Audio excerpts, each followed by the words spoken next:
is up? What is up? What is up, guys? You already know it's your boy Bridges on top. This is the pre-snap read. We here on Off Script 2.0. Your boy Off Script said, "Man, I got a plan for you, and I want you to listen to it. I want you to hear it." And I was like, "All right, cool. I feel that. I feel that." So your boy lend me his platform to present to y'all the pre-snap read. My name is Bridges on top. You can follow me at all social medias at Bridges on top.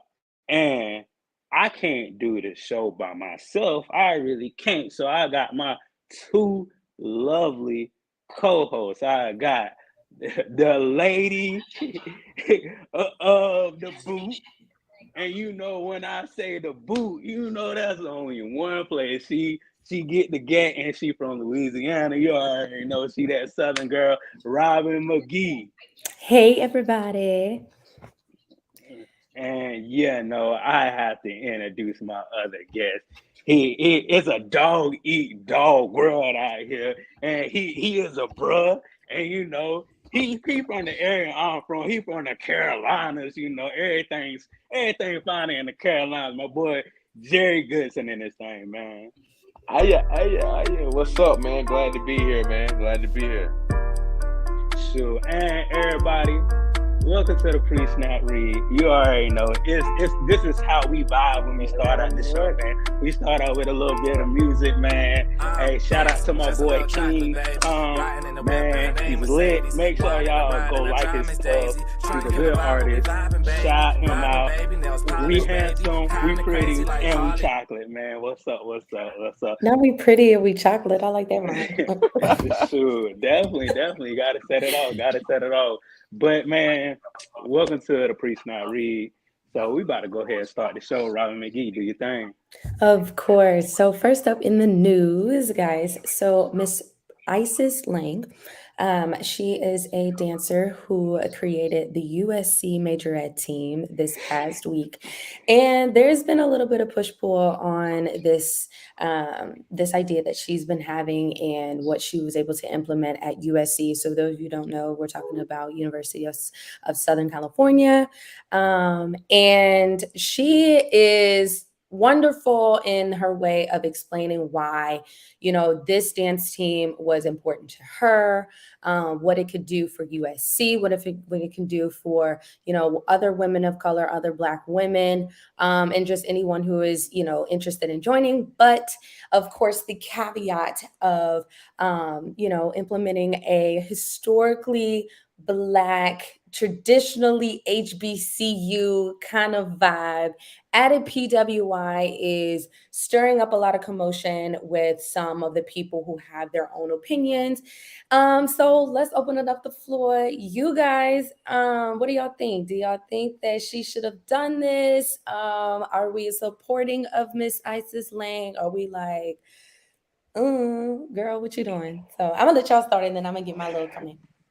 For me, I really got mixed reviews about it. I got on one side, I'm like, yeah, that's what's up. You want to have Black spaces for everybody. Of course, when you're at a PWI, everything is not a Black space. So to have a Black space for these students is a huge thing for them. But on the other hand, I'm also like, man, I don't know, because it's some things as Black individuals we want to gatekeep. We've seen in our previous history things that we do not gatekeep get stolen. We got Mm. plenty of inventions that we have invented that have been stolen and dedicated as somebody of a different culture have invented. For example, the light bulb. People don't know that a Black man invented the light bulb. So for me, it's like, I don't know. I'm leaning towards the no because of history. So I'm Mhm. I'm, I'm leaning towards no and say, nah, I'm not with it. I don't really like it. I want you to stay in your lane. You kind of drifting over in my lane a little bit. So it's a no for me. Okay. Go ahead, Ron. Well, when I first saw it, I was like, "What the hell they got going on?" That's what I first said. I literally had like I said, "What the hell they got going on?" Doing some shit like this. Excuse my expression, but that's how I felt at the beginning. But knowing me, I came from a predominantly white high school and I went to HBCU. So like I thought about it like this. Like when I was at the predominantly white schools, all the black people wanted to do black things. They wanted to be in the step team. We wanted to do certain things. We wanted to be on the drum line. We saw a drum line, all the black kids want to be on the drum line and be like Nick Cannon. So in a way, I see where she's going and I see where she's thinking. It's like at the end of the day, I want to feel black, I want to feel like I'm important, and I want to do something in my culture that the school isn't offering me. But at the end of the day, you do still have these historically black schools that you can go to and do the same exact thing. But different cases and different places. They may not have your degree. You cannot travel all the way out to Texas, or you may not want that small atmosphere at a big college, or at a South Carolina State. You may not want that small atmosphere. You may just want everything catered to you. So, just those things going along the line of that, I feel like it's going to be 50-50 fight with everybody. It's still 50-50 fight with me, because at the end of the day, I'm like, forget that. Nah, they don't need to be doing that, because, that's our stuff, Yeah, hell no, we won't. Nah, hell no, we won't go. That's how I feel. No, Half we my body. won't go. Not the hell no, we won't Exactly. go. And my other side of my body is like, well, if I was in that predicament, what would I do? If I'm just Jerry, you can speak on the Greek life, because I know Greek life is different from a PWI as far as HBCU. Yeah, And I Robbie, mean, you can speak to the same in sports. so I mean, Greek life, of course, is a huge difference. When you go to PWIs, you're gonna have a lot smaller lines, a lot less people are going to be like kind of looking at the Greek. So I know when I went to Winston-Salem State, it's like everybody turns their heads. Oh, the Q is coming out. Q's got a probate. Alpha's got a probate. Y'all going? Y'all going? Like, if you look at my probate day, we got people on top of the building. There's so many people out there. We got people like covering the ground, but people on top of the buildings, like trying to see what's going on. You go to a PWI probate. I went to a couple probates. I ain't gonna call out my school that I went to, because they was a little slim on the audience, but it was like nobody cared. It was like nobody was into it as much as they are at HBCUs, and that's the culture that comes with it. So when you got the for Winston-Salem State, we had Scarlet Lace. That was our majorette.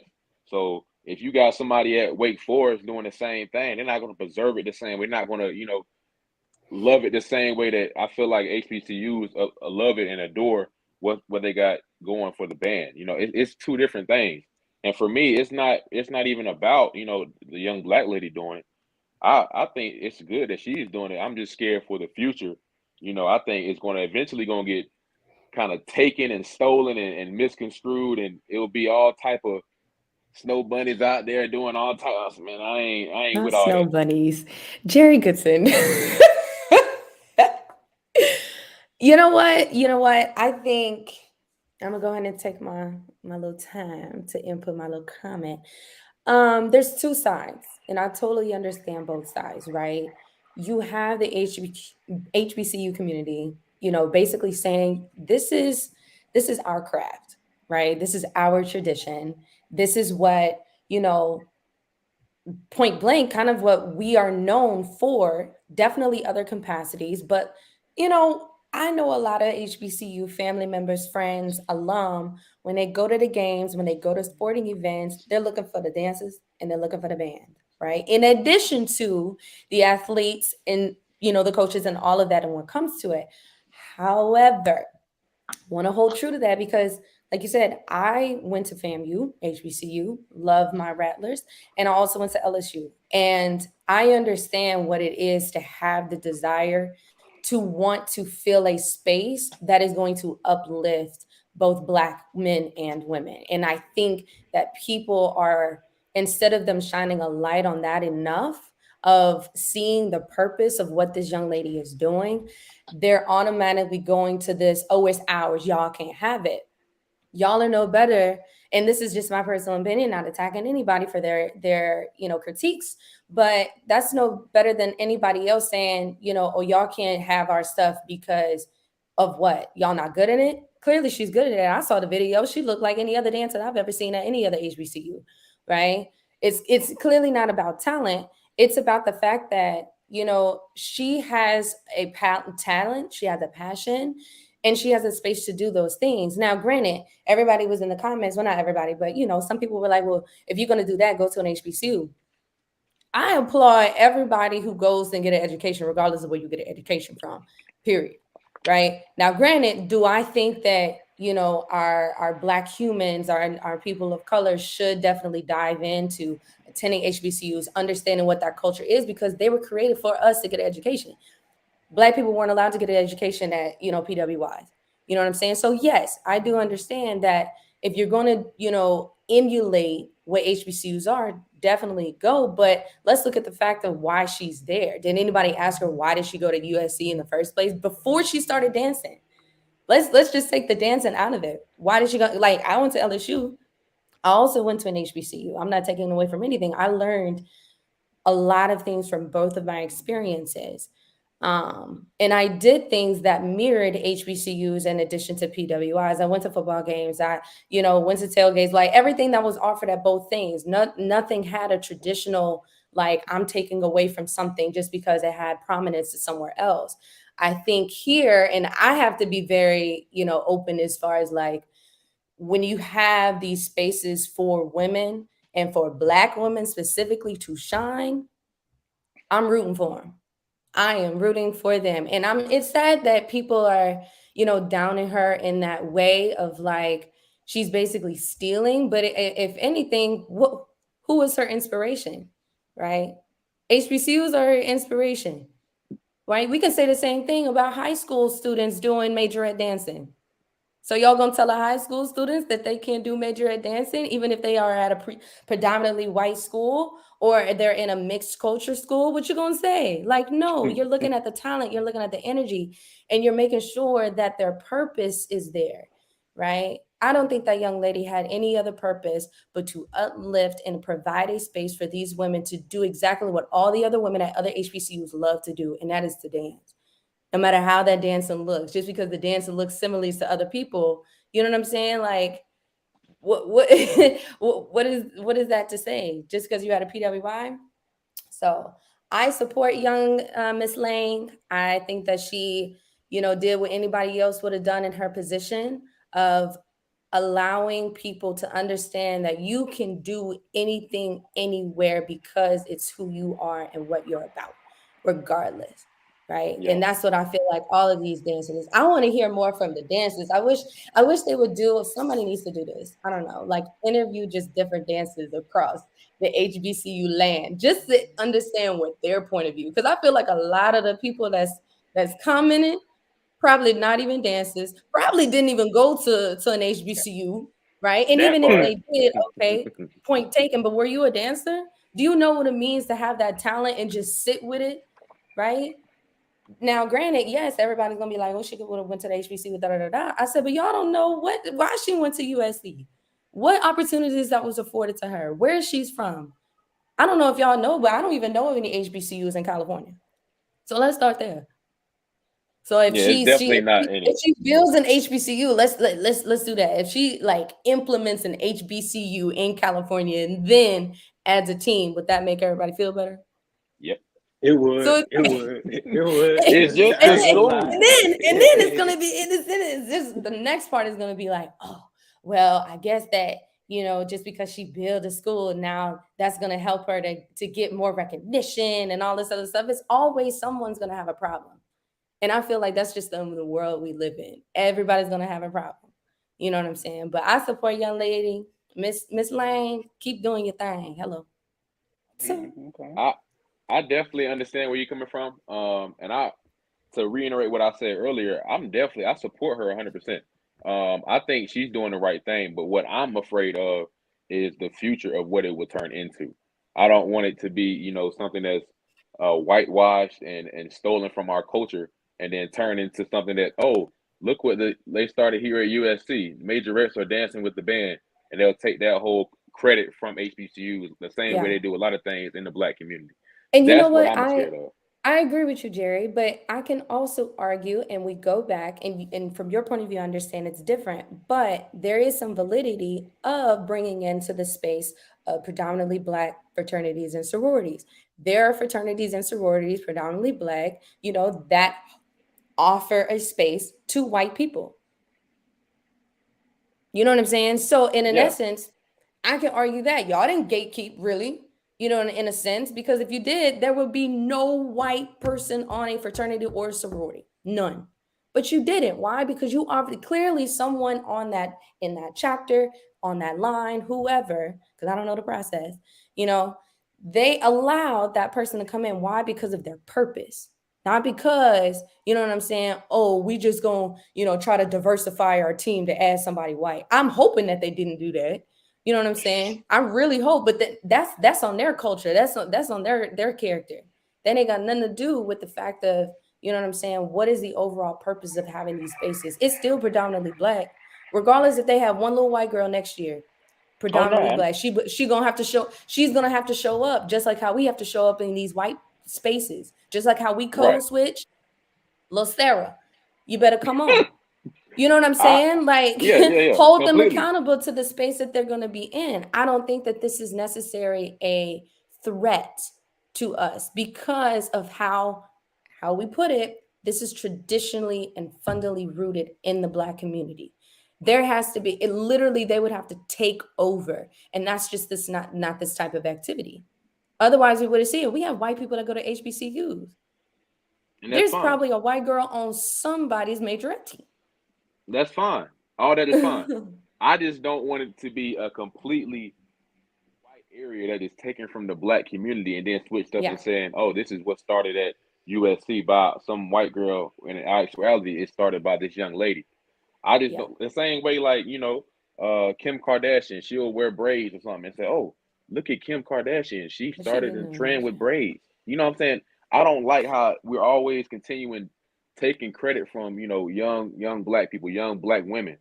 In Right. actuality, we have created a lot of things that people have jumped on as trends. Right. I But think, yeah, it's very valid. I think just at the end of the day, if that is a fear, and I feel like others definitely share that, especially with knowing our history, and we say history is like American history of just people just taking stuff.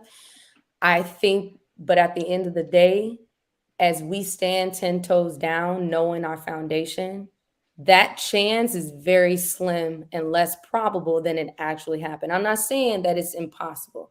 Definitely holding true and valid to your point, Jerry, of like, is it something that we should think about? Absolutely. But going about it the right way, having the right people to support it, that probability is very slim to none to ever really take it to effect. You know what I'm saying? People gonna have their opinions, like I said, like you mentioned the Kim thing.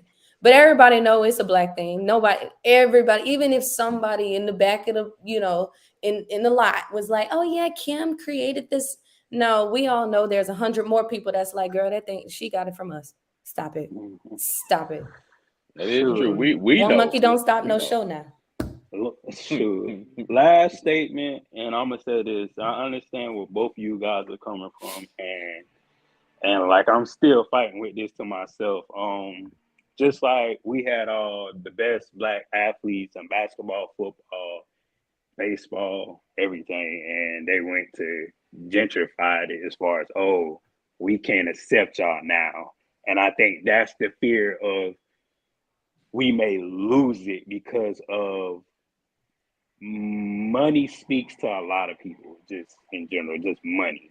So I understand where Jerry coming from, and I understand like, okay, like I can do this. I understand you, Robin. I can do this at this school. I can do this. It's easy. I can make my own thing up, and we can just make it as it goes. So it's a double-sided sword or whatever. But you know, conversations are going to come up later on, and we're going to revert back to this topic, and it's going to be a good topic to talk about, especially for HBCUs and PWIs. Mm-hmm. Yeah. I Yeah. want to hear what the people got to say. Like, comment, and subscribe. Yeah. Subscribe, guys. Like, comment, and subscribe to Bridges on Top. Yes. And make sure you watch Yes. the Pre-Snap Read every Thursday around 7 to 8. I really don't know the time. Depending on the time. Yeah, We depending on the switch up. time. Yeah, one day we met Keep 8 y'all on o'clock, your one day toes. 7:30. Yeah, just make sure you hit that notification bell because you get in 30 minutes and you know, like, we here for y'all. We here for y'all. Right. All right. So next in the news, we wanted to kind of touch on now that we're like a little bit what we're in week 3 of NFL week. I know I'm trying to keep up with my fantasy football. But we have some great things going on for our HBCU football players that have had an opportunity to either, play in the practice, either play on the field. Ron, you want to talk about a couple of players that has been showing up and showing out in the NFL from our HBCUs? Sure, I'm gonna go ahead and say, boy, the Durant, South Carolina boy, he played a little bit. He didn't start, but he definitely got a pick, and definitely got a pick. Almost had a pick six, but Mariota kind of pursuit angled him down, and he tried to spin off, and he fell. But no, that's something amazing where you're already in week 3 and you're making noise, and the season, it's not even middle of the season. Nobody's hurt on that Rams defense, and you're making noise like that on the third game against a good, I ain't gonna say the best quarterback, but a good quarterback. And even though it was a mistake for the receiver part, he should have caught the ball. But if it hit your hands, you're supposed to catch it. And he caught it. He ran downfield. He said he didn't even know Mariota was that fast. That's what he said. He said he was running, and he said, "I ain't know Mariota that fast. I thought I was going to score." He said, "Whoa." That's Durant, man. Yeah, Durant, shout you out, man. Good job. I know Marquise Bell, he suited up. I know special teams a lot, so I don't think he saw like a good look on defense, but I know he suited up and probably played a little bit on special teams. So shout out to them two athletes. And I know the Southern offensive line. He played for the Bears. I know he suited up. Carter. Yeah. So, a couple of HBCU people showing out. It's a couple of other veterans that's playing in the HBCU, but we trying to look at the young bloods and shout them out and get them noticed. Yeah. I want to talk about Durant a little bit more. One of the league's best corners, Jalen Ramsey. He spoke on how much he thinks Durant is a dog. He was like, man, this young boy is a dog. He's going to be good. He's nice. He's like that. And from, watching the film, he is. My coach always says, he said, don't count your reps, make your reps count. And that's exactly what young Durant did in that game. You get in the game, you get a pick, you guaranteed more playing time. So, right. Especially when you got that opportunity. The 4-3. Jared breaking up. But like he's probably saying, that 4-3 talent, man, and just him being skillful as he is, and he didn't even have a job offer. I mean, not a job offer, but he didn't even have a scholarship coming out of high school. So just doing that, and you're getting complimented best corner in the league, Jalen Ramsey, and Jalen Ramsey teaching him everything that he knows. And that's just amazing. That's just amazing. Right. And that's where it comes. When you get that opportunity, you got to seize it. And that's like really, it's like make or break, because of course, people, have their injuries, and that's definitely unforeseen. But right in that moment, it's like, all right, you're up. And it's like, better come with your game plan, baby. But no, that's amazing that they're doing well. All of the players that are, like you said, the young bloods that are in the NFL right now. So shout out to you guys and keep it up. We're only on week 3. You just never know. You never know what might happen. For sure. You never know when your name gonna get called. That's one thing about NFL. You never know when your name gonna get called. Definitely. And we gonna go to the next.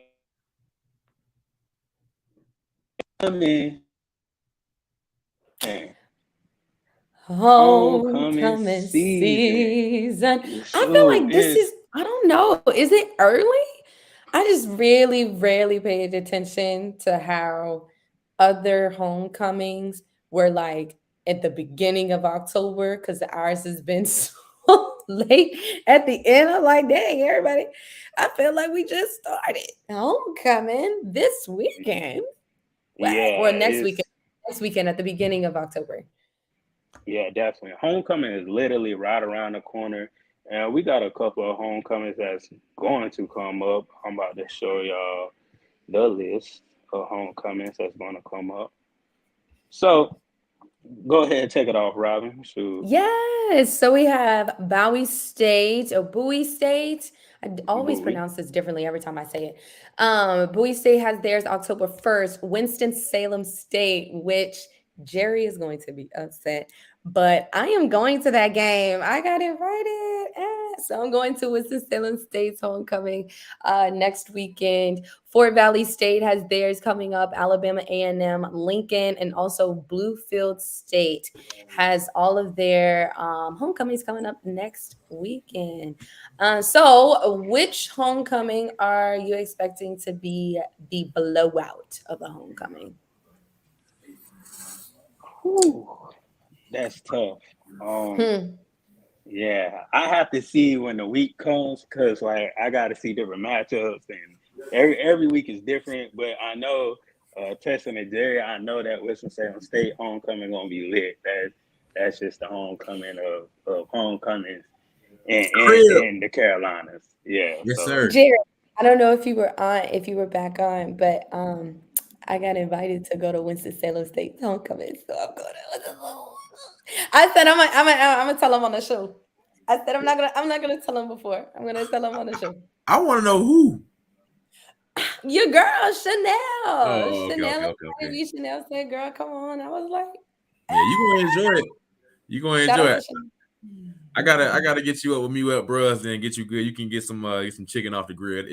It's different from upside now. Not We cook our chicken all the way through in New Web. not the So kicker. I hope yeah. so. Hey, let me tell y'all a little bit of story about my it's somehow some way my friends are always the bros either they before they cross. So I met Ron, Jerry is your at not to cut you off, but is your camera off? nah Because I don't see you. It's it's black. yeah, Do it's oh, you showing see black to him, me too. Jerry? No, I can't see him. okay It's okay black. okay okay.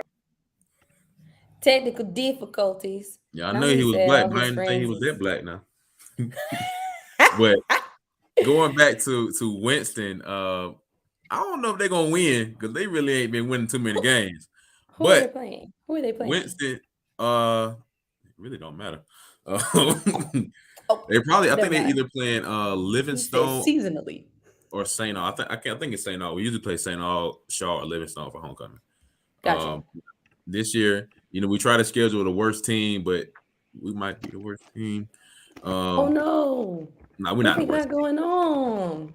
We ain't really doing too Ooh. hot. We ain't won a championship since 2016 when I got my last little ring. So, Oh but wow. we're trying He to come back. said We're I trying to left come with back. you. I'm just like y'all got it. Y'all got it. Y'all got it.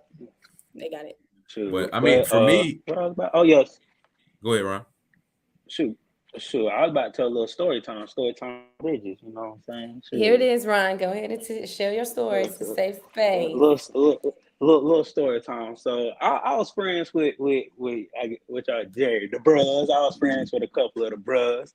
So we was at a cookout and everything. You know what I'm saying? I'm like, okay, my best friend is the bro. I was at Benedict at this time. I didn't go fan. I was at Benedict. I was at BC.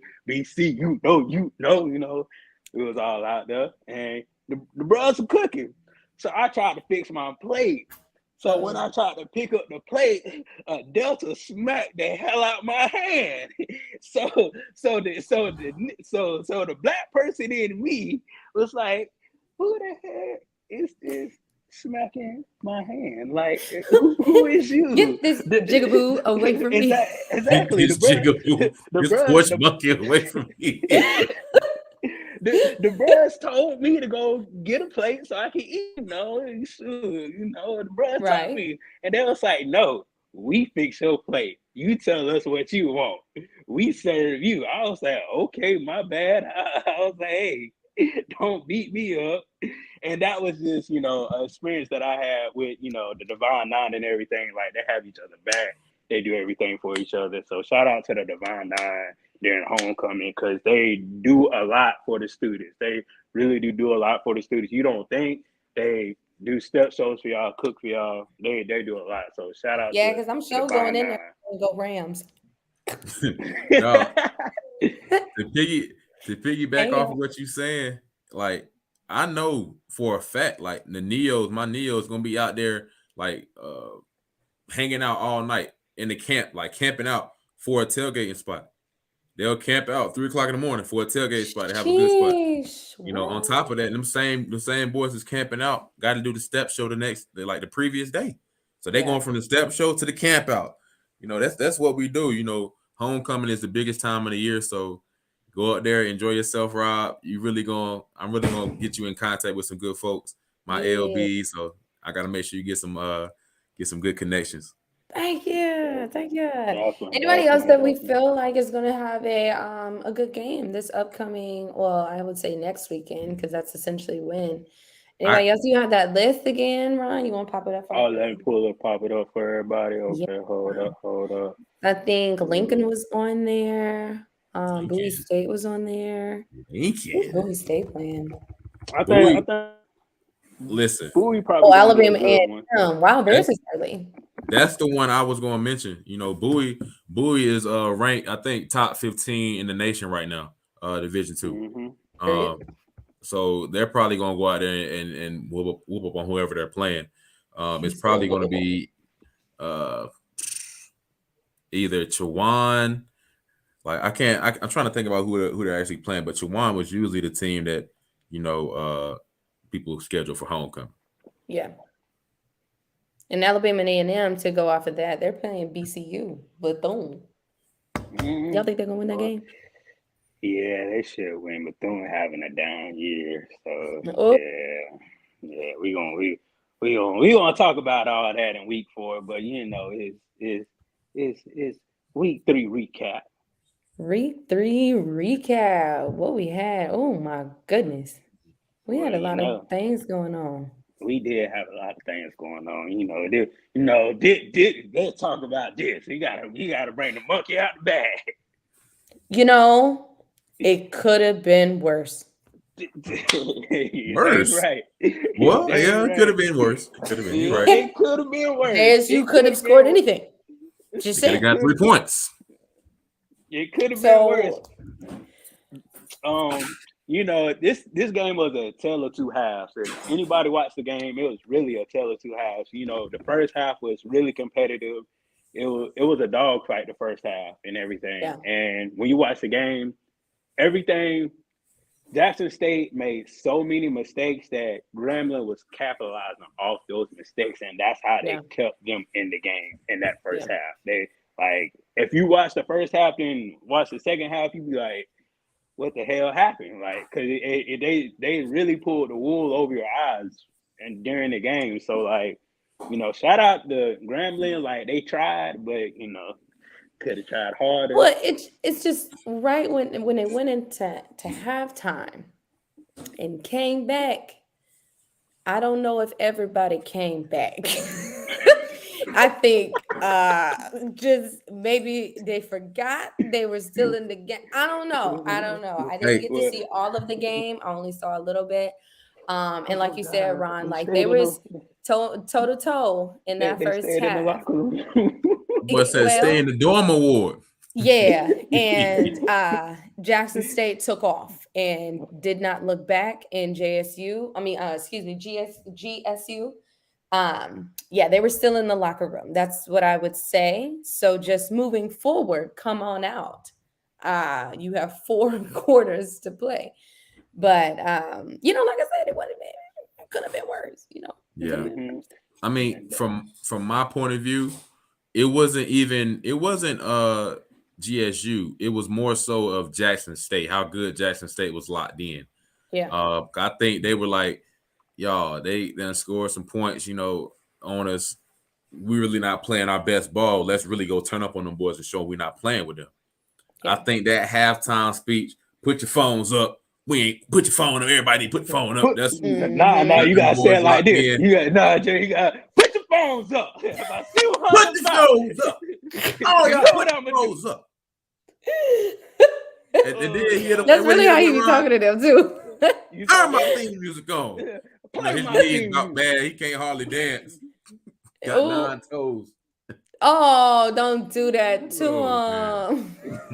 Boy, Then he got play my nacho. thing. But that's one of the things. That's Jackson State weakness. Weakness Yeah. is like they don't stay focused. You can tell from the Celebration Bowl, from other games when they're not focused, other teams can attack them so easily. And Yeah. like I say, that's literally a key for me every game for Jackson State to stay focused. Cause like I don't know what it is sometimes when they come and they're real, like you can tell they're not there. They're making so many mistakes there. They just not there at all. Right.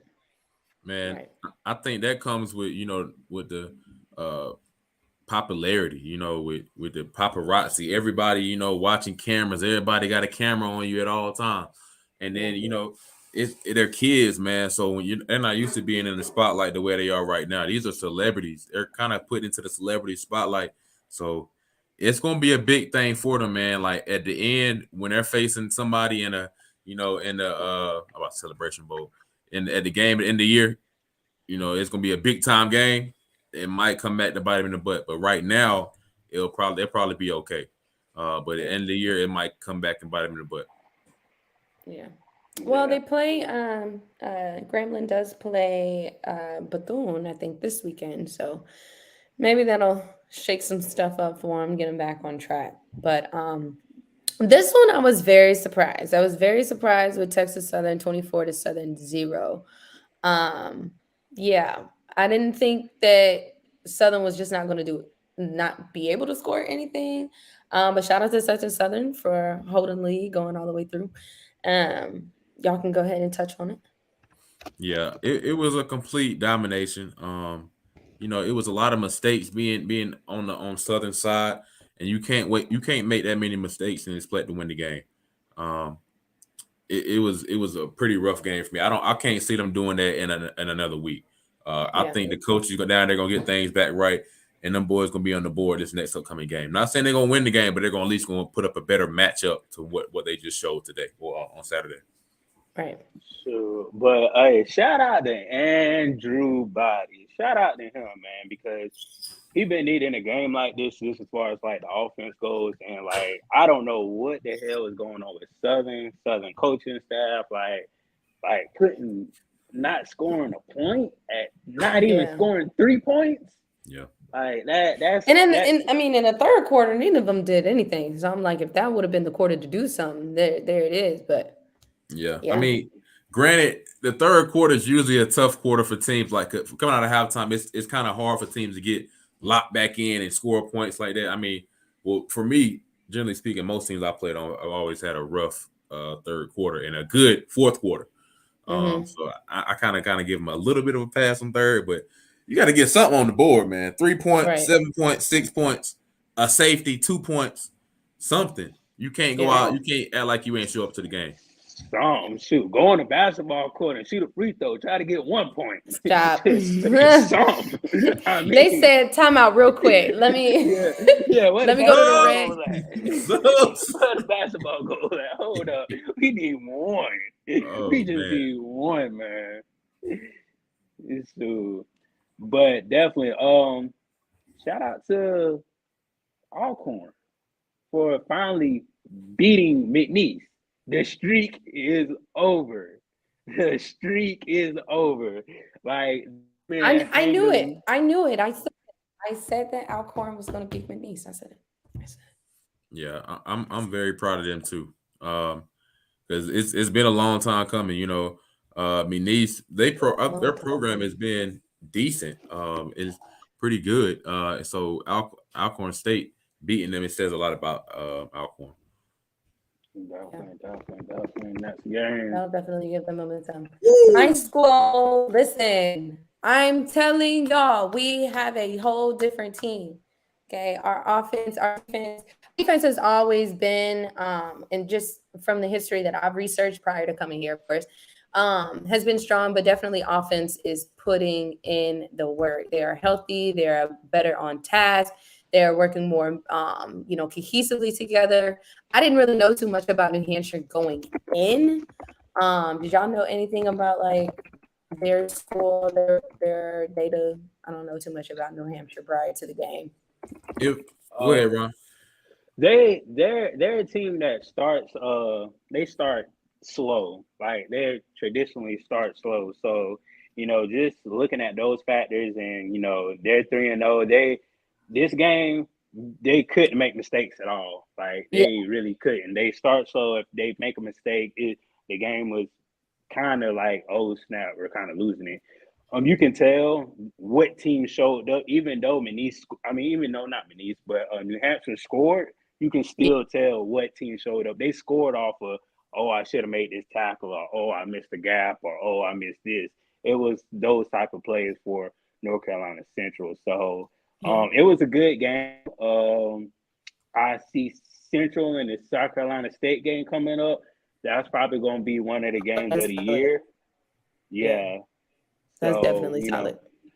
Yeah, so I know everybody really waiting on that game, and I think that game is in North Carolina. So, yeah, pack your bags, South Carolina State. You're going to have to go up to the other Carolinas. Hey, man, come on up. The North. Come on up. I ain't going to lie, man. This New Hampshire team, man, last year, they didn't have a great season. They were 3-8. They weren't really a good team, but to come in here, I think they were undefeated before Central played them. Yeah, they were 2-0 going into this game. Both teams. Yeah, so I was actually really proud of how Central showed up against a team outside of their conference. Historically speaking, we haven't like HBCUs really do not dominate outside of another HBCU. So I'm really proud of what they did. It's putting them on the map. I think now they're getting into the conversation. Hey, maybe this team can win the conference. Maybe this team is not just all show. I actually predicted them to lose this game, so they actually came out and almost won by 20 points, almost skunking this program. It speaks a lot to their talent. And they have a good coach up there, good running back. So I expect them to do a lot more than what was expected from them preseason. The only thing I just hope, we talk a little bit about like how teams sometimes kind of peak too early on, have just like a great run, and it's just like, all right, especially with teams who are not, who didn't have that same, energy previous seasons, right? Like, Central kind of wasn't as strong as they are this year, right? So with that, I just want to make sure that like Central stays in this, like, this momentum, allowing them to just propel them or don't do anything, just continue doing what they're doing. Because they're having they're this isn't all luck, you know what I mean? There is determination, there's motivation, and there's effort going into these wins. And they can play some challenging teams. So good for them. That's my ego. Hey, pop back, eat. Definitely. And we about to go into week 3 passing leader. I know Shador is at the top of this thing right now, as far as leading the SWAC, and you see the rest of everybody. The only thing I can say about this is Florida A&M did have a bye week, so I can say that. But everybody else, you're slacking. You're slacking. Yeah. If Jeremy went out there, if we did not have a bye week, if he went out there and throw for 300 yards, he'd be in the same conversation as Shador. So I do kind of expect that to kind of get a little bit closer as time goes on. But I'm not gonna lie, man. Shador is a dog. I don't really see anybody catching him. I don't see anybody catching the numbers he's putting up as far as the touchdowns, passing yards. He's getting a lot of attempts to throw the ball. A lot of these other teams have great running backs. You think about South Carolina State, you think about North Carolina Central. All these, well, not even HBCUs, period, have historically had great running backs. So I don't know. It might just be because they're running the ball more than they're passing, but it's showing that Jackson State can put that ball in the air. And it's just the consistency of Shador in comparison to the other athletes there. He is, when he decides to throw, it's there.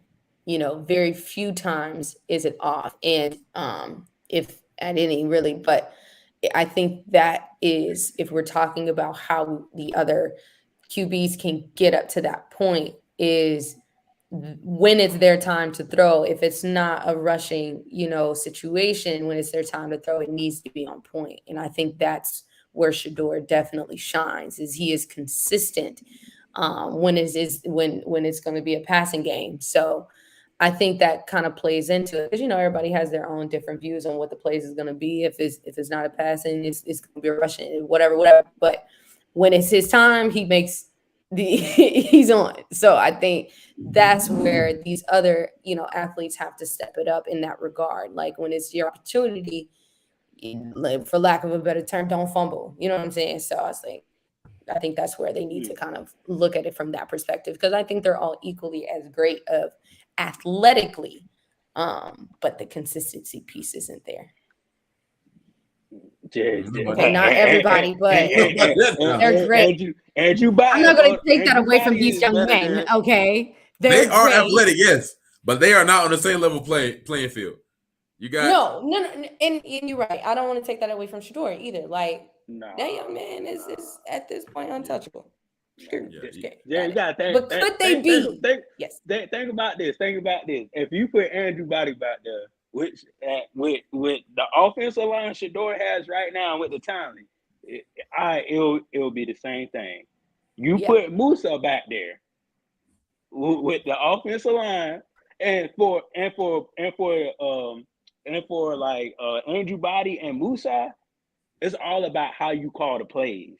It's not necessarily like, it's about how you call the plays and does he have protection. Yeah. Those two things really hurt Musa and Andrew Body. Now, Deion, he said, I'm going to go through hell and high water to get you protection. I don't care if I have to get damn 15 offensive linemen. I'm going to make sure you have protection. So, it's kind of apples to oranges, because like it's like Aaron Rodgers and Tom Brady. Like it's like one of them. Like Aaron Rodgers got an arm. Aaron Rodgers can win the big game, but does he have the pieces around him to win the big game? That's true. Hey, I'll let you know right now, Tom Brady ain't need them pieces. So I don't know if Shador, he might not need them pieces, dog. And that's the big separation. That's the big distinction. He works with what he got. He don't necessarily need to be all the, like you said, Ron, all the pieces there, but that's a big distinction between those who are good and those who are great. So but I think you're right though, Ron. I think you're right. I do think Jackson State's offensive line, I do think their receivers are talented individuals. But I don't know. I think that boy Shedeur Sanders, he's a very talented individual as well, and I do think he would be better than these other quarterbacks off of just talent alone. But I do also agree with if you put Jeremy back there, if you put Andrew Body back there, it would create similar numbers. But if you're comparing athlete to athlete, in my mind, I do think Shedeur is a little bit more talented in my mind. That's fair. Yeah, we're gonna have to come. Yeah, we're gonna have to come on this topic another day, Jerry. We're gonna have to go on this topic another day, because we can talk about this all day. For real. It's true. But actually, before we do Player of the Week, make sure you like, subscribe, and share the Pre-Snap Read. We come out every Thursday to put on a show for y'all, and we do this for y'all. We don't do this for like the love of money or views or anything. So make sure you follow the Pre-Snap Read. Make sure you follow Bridges on Top. So we on every Thursday at around 7 or 8 Eastern Standard Time. Yeah, we don't do it for the views, but still view us. Yeah, definitely. Still watch. Share with friends. Definitely. All right, week 4, we have some power games coming up. So Alabama A&M v FAMU Gorillas. let's talk a little bit about this game. What do we think is going to happen with these games? Also, South Carolina State v North Carolina A&T, also a powerful game. But to start off, FAM v Alabama A&M. Who's coming up on top? What do we think? From we gonna go into it later. We're gonna go into it later on the show. We're gonna go into it later on the show. Oh, so we're just introducing. Okay, well, y'all see it. Yeah, we just introducing. Yeah, we just introduced. But you know what time it is. you know if y'all new to the show, if y'all new to the show, you know what time it is. It's the players of the week. where them boys from? Where the boys? Hold up. Where the boys at? City Boys. It's the City Boy Awards. It's the City Boy Awards. It's the City Boy Awards. Them boys balled out this weekend. They went out on the town and they did some City Boys. So go ahead with this one, Jerry. I'm gonna let you get this one. Hey man, Roman Copland, he had 3 catches for 111. I was watching his highlights. He's not catching long passes. This dude is catching 5-6 yard slants and taking it to the crib, taking it 65 yards down the field. This dude is a human joystick. He is like that. 3 catches, 111 yards. That's about what? Probably about what? 40 yards a catch? 40-something yards a catch almost, yeah. Yeah, he was out there moving them boys now. Moving them boys. What's he getting out? Shoot, this boy get a City Boy. He get a City Boy Award because he's tearing up the town tonight, man. He's tearing up the town tonight. Shoot. And I'll let you go ahead and do this, Robin, because this is your school. This is my heart. D. Richard went and 194 yards, 2 touchdowns, 16 carries, 140 yards, and 1 touchdown. Like, listen, I'm telling y'all from the jump, the offense isn't playing any games, and D. Richard is one of those people that is not playing. He is coming up. He is showing out. One thing about Richard is that I feel like each game he's getting better and better. I don't think he's right where his definite potential is. I think that there's more that we can see from him moving forward. But I think definitely each moment he is taking whatever lesson he's learning and he's applying it. So definitely D. Richard is moving up that ladder, moving up that scale, and all the yardage that he's accumulating, the touchdowns that he's getting, he's there for his team. And of course, Ryan, what does this young man get? This boy went back to Charlotte. He went to the Queen City and he get a City Boy Award. He get a City Boy Award. He teared Charlotte up. Just know that. He teared Charlotte up. If you go to Charlotte, you see this man, give him a high five, call him a City Boy, because shoot, he played the game last him on night. campus. Shoot, my boy Q Williams out here, man. He played an outstanding game. Just looking at the statistics of 21 of 27, you only missed through 6 passes. That's amazing. Like that's amazing. Quarterback precision, back numbers, 221 yards and 2 tugs, man. You know, Howard really dominated this whole game from beginning to end, and like, you know, they played lights out. They really played lights out. And you know, this boy, he went to the school of Diddy, so he get a City Boy Award. You know, that boy out there, Howard. So Diddy boy. Yeah, he really is a city boy. Exactly. He Diddy bopping all around. How ain't you? Not Diddy bopping. Hey. Dead. My boy had 116 of them yards going all to Antoine Murray. I told you guys preseason he was like that. 2 touchdowns, 8 catches. I think he's been on getting the City Boy Award almost every week. This dude has been doing his thing, man. Keep doing your thing, young bro. 116 yards, 100 yards a game. You ain't gonna mess up there. What'd he get, dog? And you know he get a City Boy Award. City boy. Hey, boy, get a Gonna hear City the Boy sound in my Award. dreams. You get a City Boy Award, man. Shoot, on to the next City Boy. Robin needs to do this one. Listen. Shador, we just Two talked times. about how Two not only is times. he an amazing athlete, he's an amazing leader on his team. 21 for 31, 300, starting off with the number 357 yards, 4 pass touchdowns. Shador is somebody that when you see him, you know that he's about to come with it and not leave anything behind. That is one thing I would say about Shador. He is one of those players that he is very calculated. Definitely listens to what his team needs, what's going on. I feel like when he gets, and I'm gonna say when he gets to the NFL, I feel like he's definitely going to be behind those folks that's like, the goats of our NFL. I think that he's on that track, and I feel like we need to, when we're looking at Shador, we need to always give him his flowers. So, again, what does Shador get, Ron? Man, Shador is a two-time City Boy. Two-time City Boy. City boy of the Two-time. country. He a two-time City Boy to winner, man. What's up?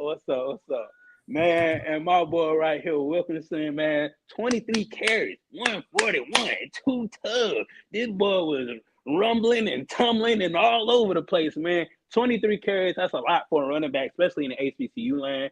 We really don't see a whole lot of teams giving the ball one running back 23 times. Like, we rarely see that. That's usually Alabama numbers or, Auburn or, SEC type carries. So, shout out to this man right here. He was toting that thing. He was getting yardage. And, he said, Grambling defense, you cannot stop me. And you know what he already get. He get a City Boy. Sure. And that's about it for Player of the Week, a.k.a. City Boy Awards, man. I always love them. I always love City Boy Awards, man. Me too, dog. Yeah. Eddie, you should have stayed in your dorm award. Hey, man, I got a question, though, man. Hold on. Before we start this, Ron, I want to know why you got my boy Cam on there. What Cam do to make you say he got to stay in the dorm? Because look. Jerry said, "Don't do his man like because when you sitting down and the face that he making, that's the face that everybody makes when you ain't supposed to be on the field. That's why I put it. Like he said, "What you got, bruh? Like you just okay." I'll take that. He does have a face. It's a reaction. That's what he is. He's giving the reaction that we're all thinking in our minds. Okay, I'll take that. Ain't like nothing against Cam. It's his face. All right, that's my dog. Yeah. Nah. It's his face. It's his face. I was like, oh yeah, that's a face. Like you should have stayed your ass on the sideline or in the dorm, or you know what I'm saying. Okay, I'll take that. All right. But yeah, the one team that should have stayed their ass at Southern was Southern. They shouldn't even got off the bus. Yeah, they had a tough goal. They just let Texas. It looked like they did stay at home. They ain't scored no point. Yeah, well, they stayed at home in my book. They were still on the ball. Yeah, Coach Eric Dooley, man, you need to definitely get them boys ready, because like that's, I know for that community, that football community, that's asinine for them not to score no points at all. So yeah, definitely Southern, you got to rebound back this week, because if you don't, they're gonna be looking at Eric Dooley like, what the hell? And he had time to get recruits. He had time to do everything that he wanted to do. So you on the hot seat. On the hot seat. Get it together. Exactly. Sure. But West, the quarterback from Morehouse, he didn't play a good game at all. Looked like he was seeing ghosts out there, you know what I'm saying? Jerry can attest to this. When you see a football player out there and look like he's seeing ghosts, yeah, basically just like that. Yeah, you seeing ghosts out there. You seeing Casper, the friendly ghost. It ain't looking too good for you. Yeah, he should have stayed his ass in Atlanta. He should have went to the Lynx Mall and just chilled up there, man. Should have chilled with 2 Chainz, T.I. or something, cause. Yeah, it wasn't working for you in what, New York. Yeah, he probably don't even want to go back to New York. He probably had nightmares when he go back to New York. I can tell you one thing he won't seeing. He was not seeing his teammates. That's who he won't see. He'll play hide and go seek. Hey, and who he was seeing is that defensive line. That's who he was seeing. Oh Jesus. God! Oh my God! Oh God! Oh my God. But yeah, should have stayed in the Dome Award, Mississippi Valley State, man. Y'all got beat by a Division II Delta team. Okay, but wait. Now, Well, okay. Delta State is doing well. I understand they're Division II. I do understand that. Don't disrespect Division But II now. I'm just saying that's well, Jamari Jones actually had a pretty decent game. That I would say. So a team overall definitely could have done better after the halftime. They came back, tried to get, some points on the board, ended up losing. But maybe I don't know. Maybe just some wires was crossed in the first half. But again, it wasn't it just looked off. It looked very off from Mississippi Valley in comparison to what we've seen. But in all reality, they are 0-3. They were 0-2 going into this game. So it's something I feel like is not connecting. And I think they need to figure that out so that they can get some momentum going forward with the rest of the games. I think that's what needs to happen with Mississippi Valley. I mean, they lost to a decent team. This team is actually pretty good who they lost to. So I'm not too crazy on it because honestly, guys, Division I, Division II, it's the only thing that's really different is your height and your speed. These players are still, athletic, great guys. Don't forget, in the draft, the first player drafted from HBCU this year was from a Division II program. So in the 4th round, my dog from Fayetteville State. Fayetteville, there it is. Don't get too down, Mississippi Valley State. You guys can definitely rebound from this, and maybe turn your season to a couple of wins, 4 or 5 wins. Well, not next weekend because they're on a bye next weekend and then they play them. Of course not next week. No, not in the middle of October. You got it. They might as well not even get off the bus. Like they might as well just stay on the bus, put the ball at the 50-yard line, and just be like, "Hey, we know why we're here. Yeah, we know why we're here. Y'all know why y'all here. And we're gonna flip a coin. If we flip a coin to see if you score 50 at halftime."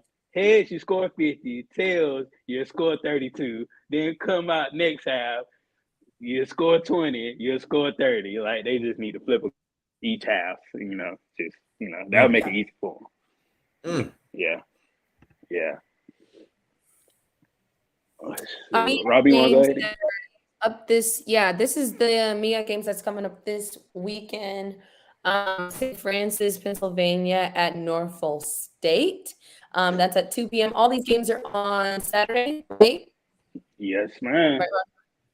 Perfect. Next game we have is Merrimack Warriors at Delaware State, 2 p.m. And lastly, Virginia Lynchburg at North Central at 4. I see some great things going on with these games. I don't really know too much about any of the opposed party of our HBCUs, but hey, I'm rooting for everybody black. Okay, Wale. I can speak on a little bit on this Virginia Lynchburg team. They haven't had a good team in a long time. I played against them back in 2013 and 2014. Winston-Salem State won by 60 points. So I'm expecting North Carolina Central to win by 70 points against this Virginia Lynchburg team. I'm not expecting them to score. So I got a 65-0 Damn. score in my head. Oh, Robin, if you go into the game, they might call you out the stands to play. hey, and I'll do it. Come in, coach. Go ahead, Look, run you a little touchdown. look, I'll do a little rush yard for you. And when I mean rush yard, I mean literally 1 yard. But 2 Yard rush. 1 yard. Hey, whatever wins the game. That's what I Right. would say. Sure. Definitely gonna be looking. I think I'm gonna try to look at that Norfolk State game, see what they got going on, just with a different team, different conference. Yeah. Just to see if they can rebound back, or just to see what can they do with different looks, different teams, and try to make some type of noise and be active. I mean, to me, this battle of third place between Norfolk State and Delaware State. That's really the battle of third place because Central and South Carolina, it looks like they got first and second on lockdown. Just to be real with you, so it's a battle of third place for that team right there. Yeah. All right, so SWAC games that we have coming up this weekend: Grambling at Bethune-Cookman. Definitely hope that Grambling can turn it around from this game after their little not so great game against Jackson State. Mississippi Valley State at Jackson State. I thought they had a bye. Do they not have a bye? No, Mississippi I Valley? think they got.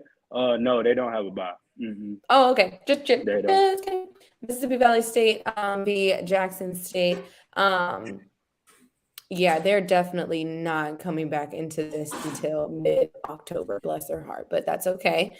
Moving forward, forging ahead, Texas Southern at what is this? UTSA? Who is that? Yeah, Boys, all right. UT. Them boys. Them Okay. boys. All right. All right. Oh, UAM v Alabama State. Great culture here in that game. And then you got UAPB v Alcorn State, which I think is going to be a good game. Yeah. I actually think that last game is going to be a really good game. Of course, I got Alcorn winning, but I do have UAPB doing a lot better than people expect them to do. Yeah. But if we want to go through all the games, Grambling and Bethune, I think Grambling gonna turn around and win this game. I don't like Bethune's. I don't think they have a great team this year. He said, I don't like Bethune. Yeah, I don't like Bethune. Yeah.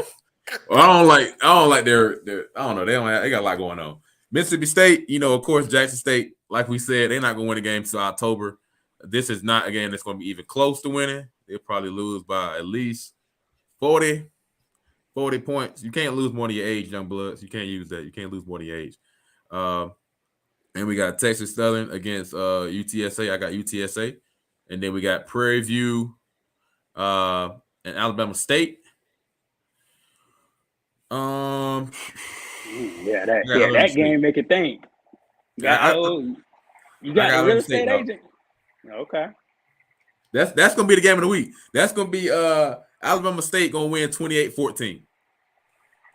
28-14. Okay. UAPV, Alcorn State. I got Alcorn State 35, UAPV 14. Say 14.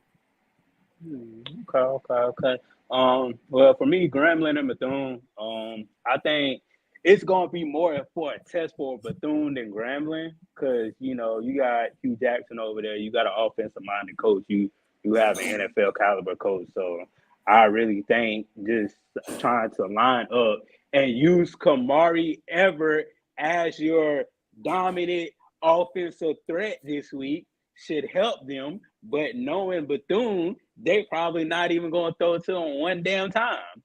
So Bethune got to do something, or Terry Sims, your ass is grass for a coach. To be honest with you, because if you lose every game, just being honest, if you lose every game this season and you didn't utilize your NFL prospect, then that You're really done. says a lot. Yeah, you're done. Like, you really messing up this boy's future by not even. Yeah, that's true. In 2 or 3 games, he only caught 2 balls. That's Hey, like you have Gronkowski on the team, and you gonna throw him two passes in 3 weeks. That's hey, asinine. what they gonna Yeah. say, Ron? Go ahead and clock out for me. Yeah, go ahead and clock out for me, son. Go ahead and No, clock out. they're gonna do it. No, I want like the professional. Excuse me, sir. And I know it's about closing time, and you work very hard today, but we just gonna have to ask you to clock out. Here's a box to take your stuff, and please, just don't come back on the premises. If you do, yeah, we will call security. So And then Brian, have you a gotta good hit him day. with the survey. And if you wouldn't mind filling out this 5-question survey and just leaving Yeah. leaving it on your way out, we are really greatly appreciate your time and your consideration for us. Thank you so much. Yeah, they honestly they're going to do that. They are going to do that. So just it ain't looking too good for Coach Terry Sims, Mississippi Valley State, and Bethune-Cookman. That game right there is it's going to be that's not even a game. I don't even. I wouldn't even if somebody paid me to watch this game, I still would watch it because I already know what's about to happen. I'll watch it. I mean, I'm just being honest with you. It's other games I can watch. The Texas Southern and UTSA. That's a game. That's a sneaky game. Like if UTSA really don't play like they're supposed to, Southern can come out strong on that game, but I see UTSA winning. The Prairie View and Alabama State game, that's a good game to watch. That's a game that's going to test Alabama State coach. So he really has to coach this game. He really has to use his athletes. Everything has to be on par of this game. This is a SWAT game. This is a SWAT game that you need underneath your belt. You already have a MEAC game underneath your belt, so you definitely need one of these first SWAT games underneath your belt and before you hit the Jackson States, the Gramblin's, the Southerns, and the FAMUs, and all the other schools. You definitely need this Prairie View game underneath your belt. And the Alcorn State game and UAPB, I'm going with McNair. I try not to go against McNair. He's a good coach. He's going to coach them boys up, even though UAPB can put up points. I see Alcorn State winning. Those who don't know what UTSA stands for, it is University of Texas at San Antonio. I say that to say I did not know that. So I was like, who is UTSA? So if you were like me, TSA. I was like, what is this? Thanks. University of the Security. Anyway, Hampton. University of TSA. Security. But listen, so Hampton, this is going to be a solid game. Solid game. Ron, talk us through what does Hampton, what does Delaware need to do in this upcoming game? They are both 3-0. So heading into this game, it could be anybody's game right now. But what do you think? What are your thoughts? Start off with Hampton. You got to be balanced on offense. You really have to be balanced this game. You really have to, you have to run the ball and you also have to pass the ball. You just can't rely on your passing game. These boys, they'll catch goals, they'll break out, score touchdowns. They got a passing game. Just be balanced. Be true to yourself. Get a ball to your playmakers. You know who your playmakers are. You know who can turn up the field and score a 50-yard touchdown, a 60-yard touchdown, even on special teams. Let the boys catch the ball in the backfield and make 2 moves and go down the sideline. And for Hampton defense, they have to slow down the pass. They really have to slow down Delaware State pass. If they don't slow it down at all, this game will be in the high 30s to 40 numbers. And for their defense, get 1 turnover. Just get 1 turnover. Get them rattled. Get them messed up. Get them confused. Play lights out in that secondary. For Delaware, all you just pass the ball over 200 yards. If you have a legitimate pass game against Hampton, you most likely going to win against these boys because that's the last thing Hampton wants to do is to get in the shootout. When you get in the shootout to a team that likes to get into a shootout, that's tough.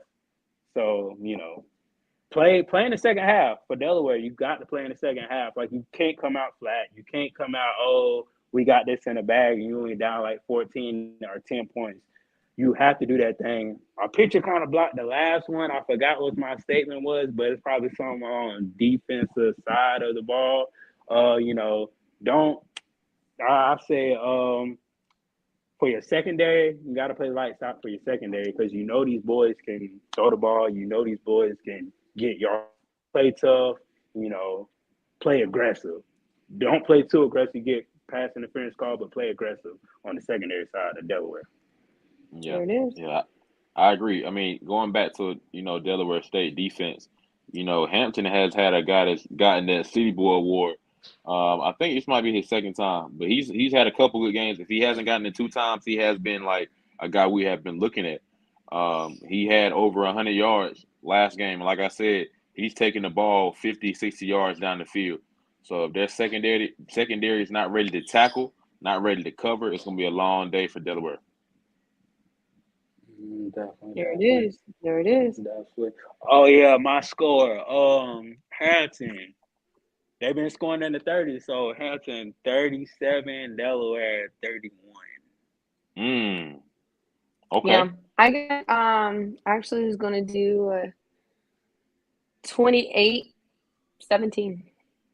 28-17. Who's winning? Hampton. Oh, okay. All right. Well, I'll flip the script then. I got Hampton 35, Delaware 42. Gotta have an opposition now. Gotta have an opposition. Applauding.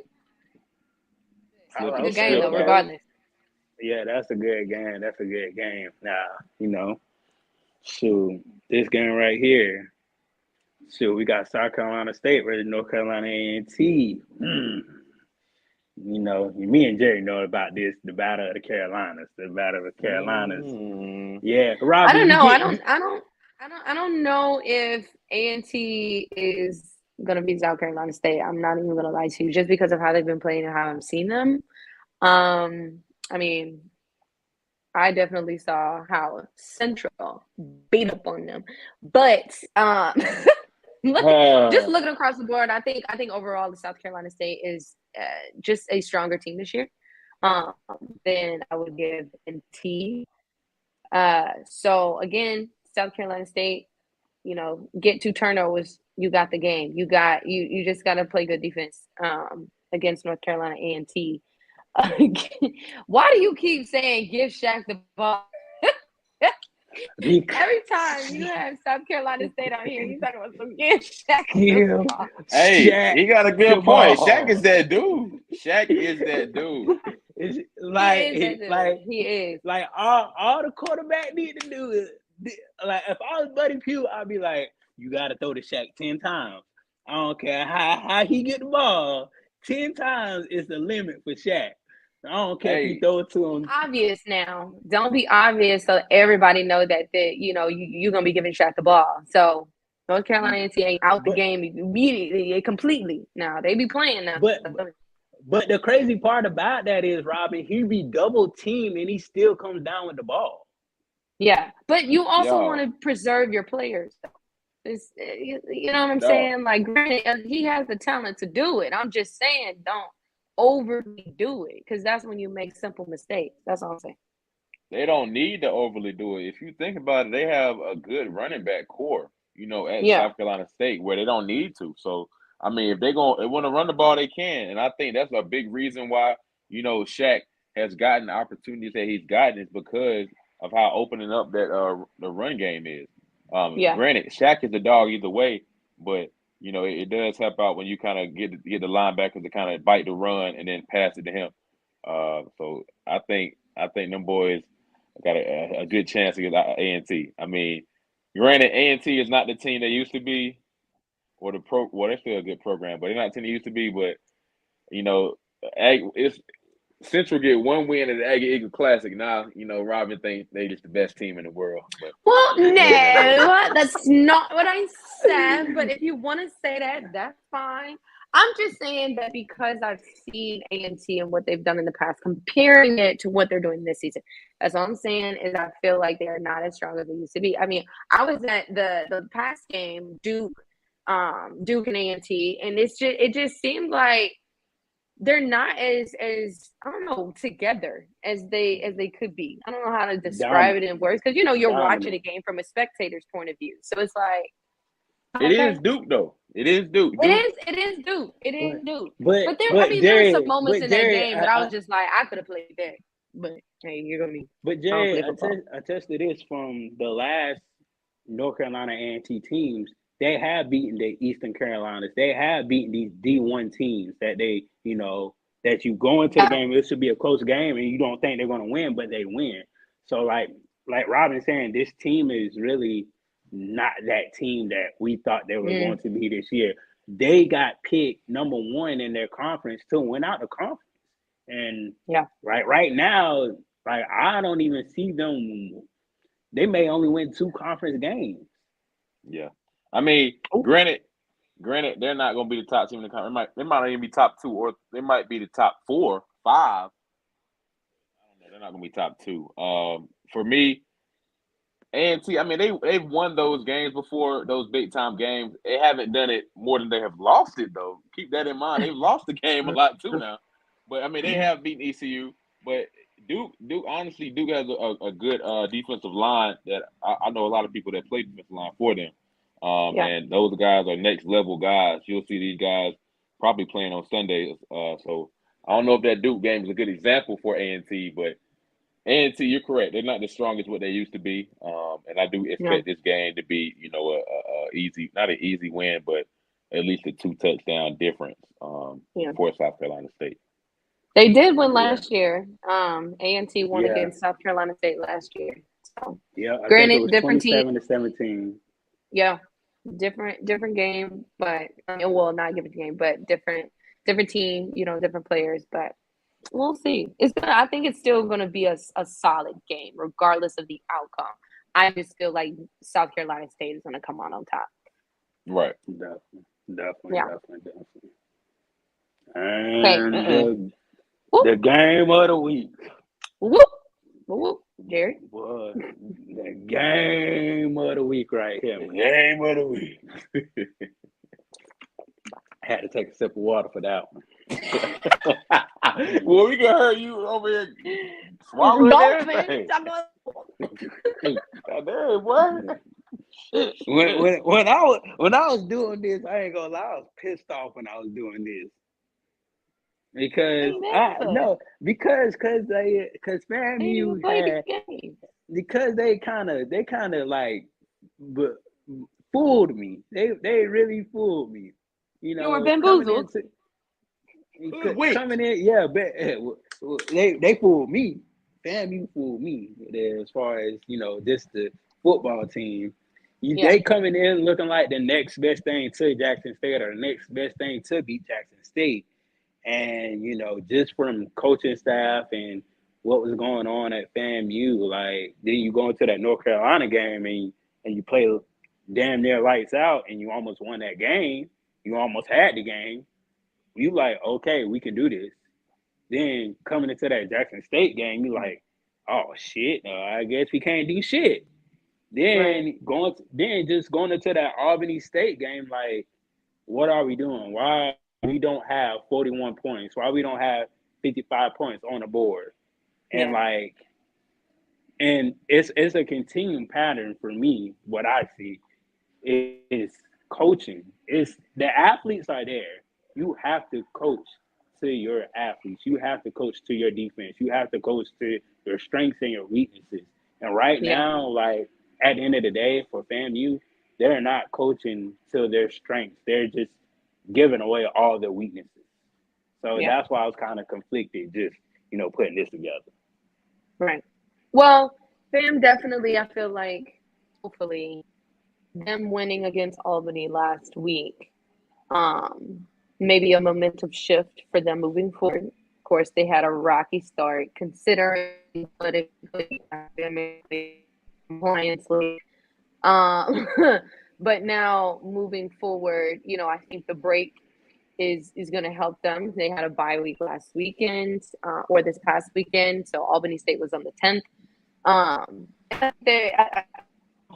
Because we've seen them before and we know the capabilities of what they can do, I think this is going to be a game that could really, it could really, or I feel like if they lose that game, they're not, I don't know if they're going to have a best season. I don't think they're going to come back after if they were to lose against Alabama A&M. I don't foresee them because, I mean, granted, the rest of their schedule looks decent. I mean, I feel like their next big thing is going to be South Carolina State. That's October 8th, but I feel like they have to win this game going into the rest of the season. Yeah. I do think this is a season-making game. It's seeing really where you guys really are. You beat Albany. You're kind of trying to turn things back around, and this will be kind of like that second win in a row to kind of get the ball rolling on a great start.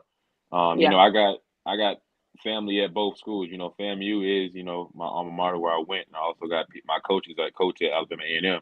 So I really wish I could go to this game. I do see FAMU coming out on top. Again, it's not going to be a large margin, maybe 2 touchdowns, 3 touchdowns at the most. But I'm going a 17-point win by FAM. I'm gonna go with. I'll come back. Give you my final score, but I'll let you know at the end, Ron. After you go ahead and go over this. Gotta contemplate. Yeah. All right. But the keys to the game, Alabama A&M definitely had to stop the run. FAMU has 5 running backs that they can pick from at any game to start the game or interchange the running game. So just by that, FAMU can run the ball the whole game if they want to. Alabama A&M put the ball in the air. Their secondary is struggling right now because the key losses to the NFL, losses to the XFL players that we had in the secondary, Conyer and Bell. The secondary is weak right now. The secondary is struggling. So put the ball in the air. Play all 4 quarters for Alabama A&M. That's if you want to be a FAMU decent team, I'm gonna say decent right now. You got to play all 4 quarters and make turnovers. If you make turnovers in this game in Bragg Memorial, I mean you did a hell of a job, and that means you did what you were supposed to do on defense. For FAMU side, quarterback has to play the lights out. Jeremy Moose to throw for at least 200 to 300 yards this game, just to put himself in that position to be solidified. He has to throw at least like 2 to 3 touchdowns. Just to make him that solidified quarterback again that we was talking about when he played against North Carolina in the first game. You have to score over 30 points, just to try to get back into that playoff momentum or playoff caliber or however you ever want to say it. They have to score above 30 points in this game. We have to put points on the board every week, just to get looked at, just to get mentioned, just to get ranked. We have to play like that every week. Secondary has to be ball hawks. Secondary really haven't been playing up to par of what we know. We used to big hits, interceptions, lockdown coverages. It's just been a whole lot of miscovering and mistakes as far as the secondary part. And, when you do that, you leave our defense out in the field longer. So, secondary has to play like ball hawks. And coaches to get better this game. Like, you should see coaches, changing, making their adjustments during the game. We have to see that during the game. We have to recognize, okay, if they're in this deep offense, we have to switch to this defense. If they're in this defense, we have to switch to this offense. Willie Simmons really does a better job of making better coaching adjustments during the game. This game is going to be close. I don't think this game is going to be a runaway. It's going to come down to the 4th quarter with 2 minutes left on the clock. FAMU will win because FAMU does have a home streak, winning streak in Bragg. So FAMU will win 33 to Alabama A&M 18. I have, what do I think? I'll say FAMU 21, Alabama A&M 3. Yeah. Yeah. Mine is a little bit I think closer to it's gonna be yours, a more, Rob. yeah. I got FAMU 28, Alabama A&M 10. That's what I got. Yeah. I don't think they've scored a lot of points this season. Alabama A&M, that is. Um, Not saying that FAMU has scored a lot of points themselves, but we have passed the 20 mark on multiple occasions. So Yeah. I don't see Alabama A&M scoring over 10. I think I might be even being generous with 10 points, but I do think that 28 to 10 will be that final score. Yeah. Definitely. I did want to mention Definitely. something before we wrap up. It literally just came on. I don't know if you guys heard this, but James Spady, he's the assistant head coach of FAMU, also the tight end coach. He suffered a medical incident prior to the UNC game, actually, that caused him to lose his vision. And he was taken to the hospital at the game, like literally after the game, he was taken to intensive care, where he was eventually released September 5th, and was brought back to Tallahassee. His wife actually was in Arizona at the time, taking care of her mother. But she came back to I guess she met him in North Carolina, and then took him back to Tallahassee. But there is a GoFundMe page. If you want to find that GoFundMe page, just type in Football Scoop. I got this information from footballscoop.com. Type in James Spady, and they have a link there that they are asking for support for the FAMU assistant coach James Spady, because we don't know where he is, what the prognosis is right now with his vision. It could be up to 6 months or more for it to be restored, because we really don't know what's going on. But definitely want to keep Coach Spady in our prayers, and any of you out there that want to support and donate. And their GoFundMe page is up and running. Just type in "Help Support FAMU Coach James Spady." So just wanted to highlight that quick. That's it. Yeah. Definitely. Thank you, Robin, for highlighting that. I did see it, and I was like, dang, I forgot about it. But thank you for highlighting that, Robin. But to my people in YouTube land, thank you for being on the Pre-Snap Read. We always thank you. We always thank you for liking. Please like, so you can get out there. Please subscribe. Please share it to a friend.